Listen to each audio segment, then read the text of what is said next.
Hai, Assalamualaikum adik-adik kelas 3. Pada video kali ini kita akan belajar tema 7, subtema 2, pembelajaran 4.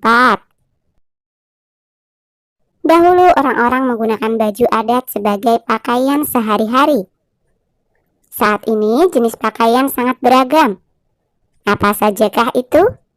Mari kita pelajari. Mari membaca teks berikut dengan intonasi yang tepat. Jenis-jenis pakaian. Lani sedang mengamati pakaiannya.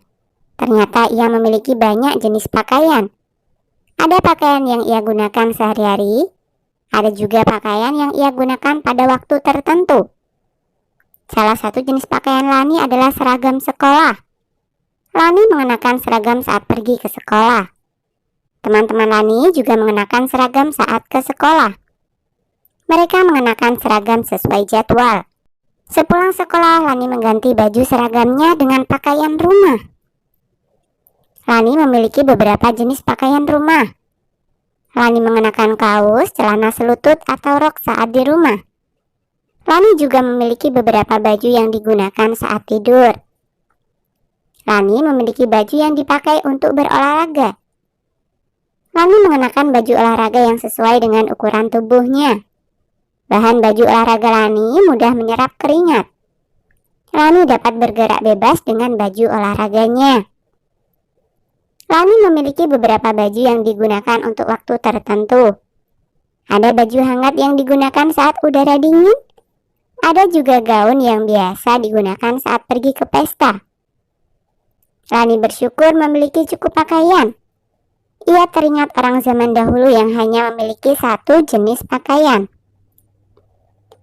Lani menyayangi semua pakaiannya. Ia memakainya dengan hati-hati agar tidak cepat rusak. Nah, amati teks pada halaman sebelum ini, lalu carilah informasi dari setiap paragraf. Tuliskan pada tabel berikut ini. Paragraf yang pertama, informasinya Lani sedang mengamati pakaiannya.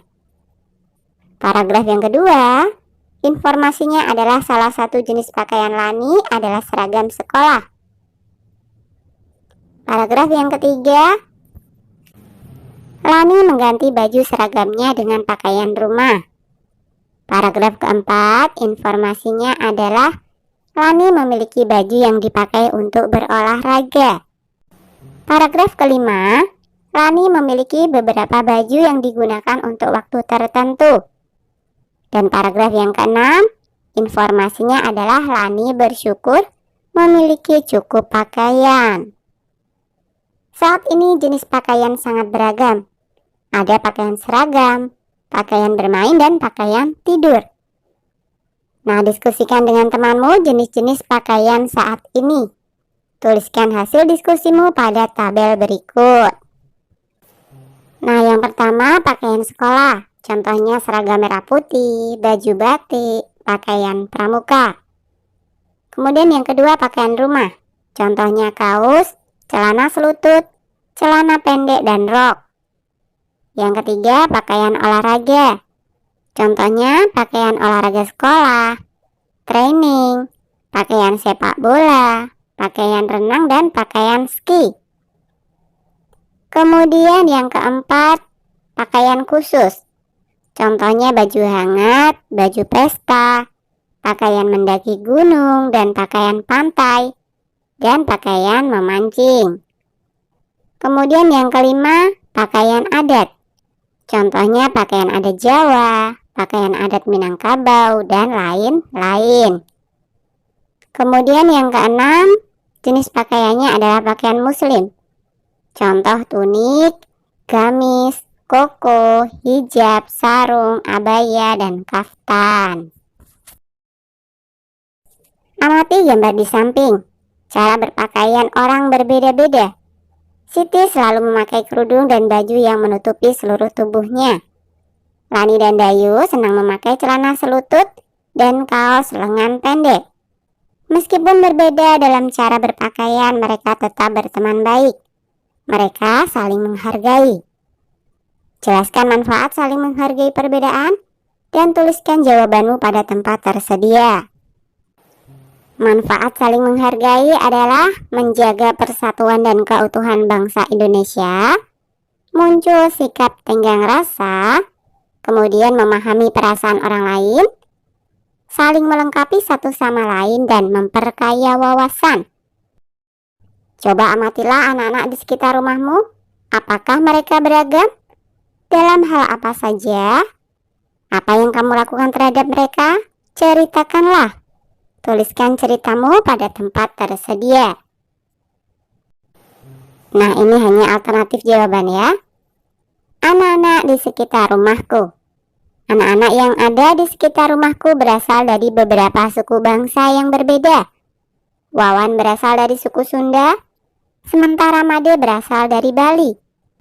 Mereka juga memiliki keberagaman pekerjaan yang dimiliki oleh orang tua mereka. Susi ayahnya bekerja sebagai tukang bakso, sementara Tari ayahnya bekerja sebagai karyawan pabrik. Walaupun mereka memiliki beberapa perbedaan, aku tetap menghargai mereka agar kami tetap rukun dan menjaga persatuan dan kesatuan. Manusia tidak hanya beragam dari pakaian yang dipakai, tempat tinggal manusia juga beragam. Ada yang tinggal di tengah kota dan ada yang di desa. Sebagian teman-temanmu ada yang hidup di tepi sungai. Mereka pandai berenang. Mereka pandai meluncur di dalam air. Ingatkah kamu saat berlatih gerakan meluncur di dalam air? Gerakan meluncur dalam air harus lurus dan seimbang. Amati kembali pelajaran tentang gerakan meluncur. Apa saja yang dilakukan saat meluncur di air? Gerakan yang dilakukan saat meluncur: 1. Posisi berdiri membelakangi dinding dan salah satu kaki menempel ke pinggir kolam. 2. Angkat lengan lurus ke atas dan ibu jari menempel. 3. Kaki melakukan tolakan sampai tubuh terdorong dan masuk air. 4. Kepala berada di antara lengan saat di dalam air. 5. Biarkan tubuh meluncur sampai berhenti melaju. Nah, kamu pernah berlatih melakukan gerakan meluncur? Berlatihlah lagi hingga kamu dapat meluncur dengan baik. Oke, sampai di sini dulu video kali ini ya. Sampai jumpa di video berikutnya.